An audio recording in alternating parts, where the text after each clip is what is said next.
తెలుగు వెండితెర మీద అలాగే రాజకీయాల్లో చెరగని ముద్ర వేసిన నట సార్వభౌముడు నందమూరి తారక రామారావు 103వ జయంతి సందర్భంగా ఆయన యొక్క అభిమానులు అలాగే మెగా అభిమానులు ఆయనకి భారత రత్న ప్రకటించాలని చెప్పేసి సోషల్ మీడియా వేదికగా డిమాండ్ చేస్తూ ఉన్నారు. సో ఇక్కడ ఏంటంటే ఎన్టీఆర్ కి జాతీయ స్థాయిలో గుర్తింపు దక్కలేదన్న అసంతృప్తి ఎప్పటి నుంచో ఉందన్నమాట. కానీ ఇటీవల కాలంలో మన దక్షిణాది ప్రతిభకు గాను ఇప్పటికే కళాకారులైన చిరంజీవి, అల్లు అర్జున్కి ఇప్పటికే జాతీయ స్థాయిలో అత్యంత అరుదైన పురస్కారాలు దక్కడం ఇండస్ట్రీలో కొత్త ఆశలు రేకెత్తిస్తూ ఉందన్నమాట.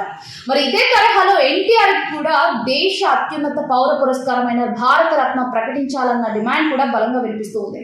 అయితే గతంలో చిరంజీవి భూపెన్ హజారికా తరహాలోనే మరణానంతరం ఎన్టీఆర్ కూడా భారతరత్న ప్రకటించాలని చెప్పేసి ఆయన సోషల్ మీడియా వేదికగా బలంగా కోరారనమాట. కానీ ఇప్పటి వరకు ఎన్టీఆర్కి భారతరత్న ప్రకటించలేదు.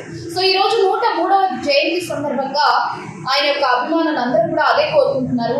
సో ఎన్టీఆర్కి ఎలా అయినా భారతరత్న ప్రకటించాలని చెప్పేసి మరి ముందు ఏం జరుగుతుందో చూడాలి.